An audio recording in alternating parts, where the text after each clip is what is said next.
Olá, tudo bem com vocês? Seja bem-vindo a mais uma aula do professor Maurício.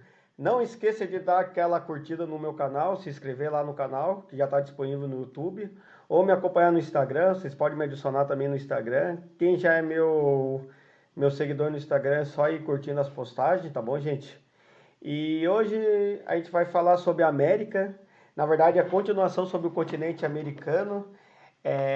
Na aula passada a gente falou sobre algumas características gerais da América, vimos a questão da divisão da América, né?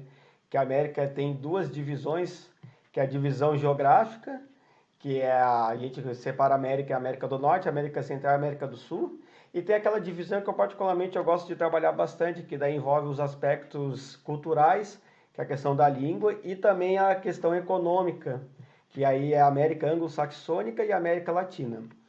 Hoje a gente vai falar das características naturais do continente americano. Tem bastante coisa para falar, até porque a América tem uma grande quantidade de paisagem. Então, para o vídeo não ficar muito longo, eu vou separar em duas partes.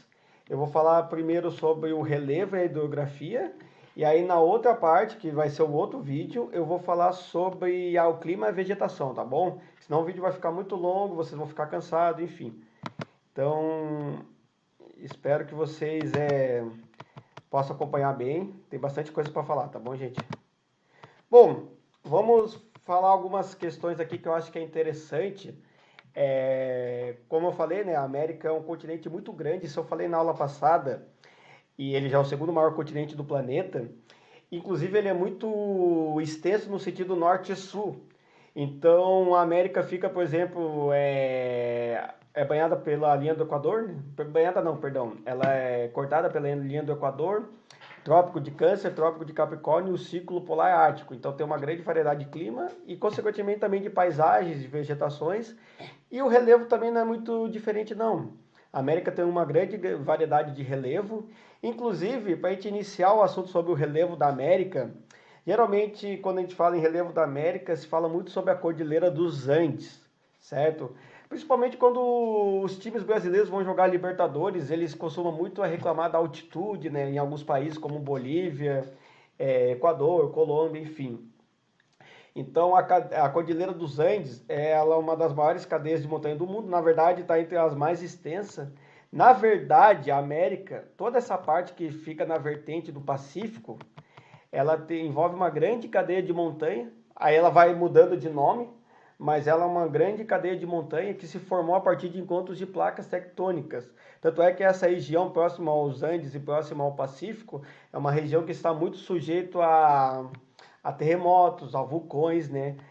Aqui, vocês estão vendo, tem algumas falhas e aí tem aqui o encontro da placa de Nazca com a placa sul-americana, um exemplo. Também aqui o encontro da placa de Cocos, a falha de San Andreas, enfim. Então, uma região que sofre muito com terremotos, né, vulcões.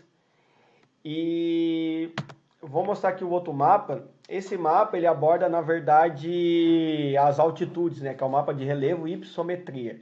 Então a gente viu que aquela parte dos Andes é uma parte bastante elevada. Aqui tem as altitudes, né? Esse mapa, viu? Foi eu que fiz, então não ficou tão bonito, mas é manual, feito por mim mesmo.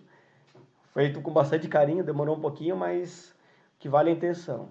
Aos poucos eu estou melhorando essa minha produção, tá bom, gente? É legal, acho, ter essa produção, ter uma autoria minha mesmo, né, para mostrar isso, mas enfim. Então aqui tem algumas das principais formas de relevo, tanto as montanhas, como a gente falou da Cordilheira dos Andes, a Sierra Madre, a Montanha Rochosa. Vocês vão perceber que isso aqui, ela percorre toda a parte do Pacífico. Depois tem a planície amazônica, que é uma área que que é a parte central do continente americano, que é formada por bacias sedimentares, e a vertente leste, que tem algumas montanhas, não sei se pode se dizer montanha, mas planaltos, só que mais antigos. As montanhas, viu, gente, ela tem idade. Geralmente as montanhas mais elevadas, elas são mais jovens, inclusive são mais recentes. Essa aqui, por exemplo, tem 65 milhões de anos, né, a Cordilheira dos Andes. Por exemplo, a Serra da Mantiqueira, as serras aqui no Brasil têm aproximadamente 200 milhões de anos. Então, a idade caracteriza muito, né, a altitude da montanha, tá bom, gente? Bom, então a gente viu algumas características, né? A gente divide o relevo da América em 3 partes. A parte oeste, que eu já falei, que é onde se encontram as grandes montanhas, que é o caso na América do Norte, as montanhas rochosas, Sierra Madre, e a América do Sul, a Cordilheira dos Andes, onde as altitudes passam de 2.000 metros, né?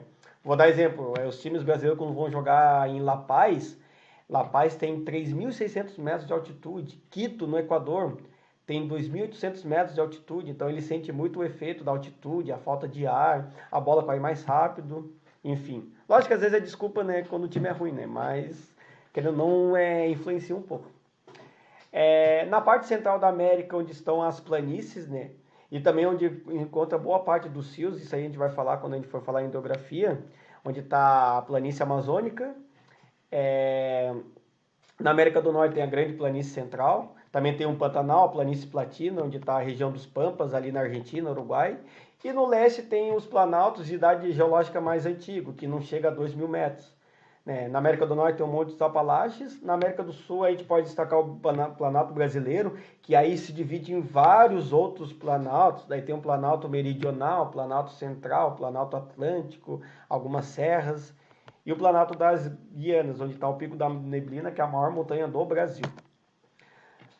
Para a gente não me alongar tanto, vamos falar sobre a hidrografia do continente americano, né? Os rios são muito influenciados pelo relevo, por isso que não dá para a gente falar de relevo sem falar da hidrografia, isso é importante.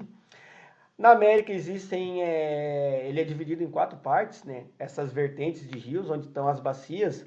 Então a gente pode classificar as vertentes do continente americano na hidrografia, vertente do Ártico, do Pacífico, do Golfo do México e do Atlântico. Aqui tem uma tabelinha, na verdade é um quadro, que explica um pouco essas vertentes. Na vertente do Ártico, a maior parte dos rios estão congelados devido ao inverno rigoroso, próximo ao Oceano Ártico, né?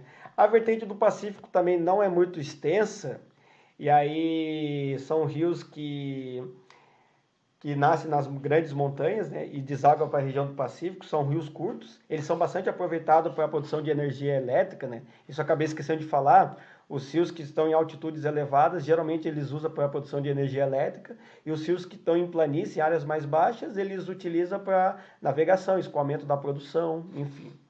Na vertente do Golfo do México, onde está a maior bacia hidrográfica, né, da América do Norte, onde está o rio Mississippi, que é um dos maiores rios dos Estados Unidos, na verdade é o maior, dos Estados Unidos, um dos maiores do mundo, um rio muito importante para a economia, até para a história norte-americana, né?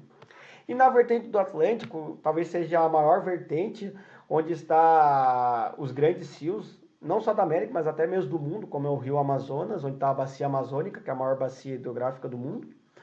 A bacia do rio Orinoco, tem a do rio da Prata, seus afluentes.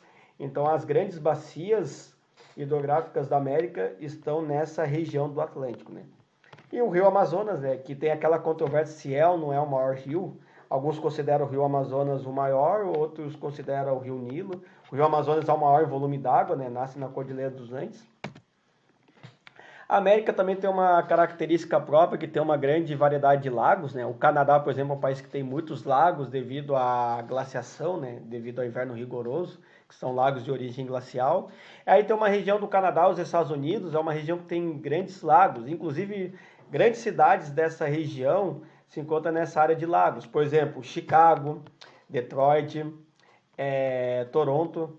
Vamos ver se a Cetinha aqui, a Cetinha tá meio maluca, ela não tá me obedecendo muito, mas as grandes cidades dos Estados Unidos e Canadá estão nessa região. É uma região muito industrializada, enfim, próximo ao Rio São Lourenço. Na América Central tem alguns, né, que é o Lago Nicarágua.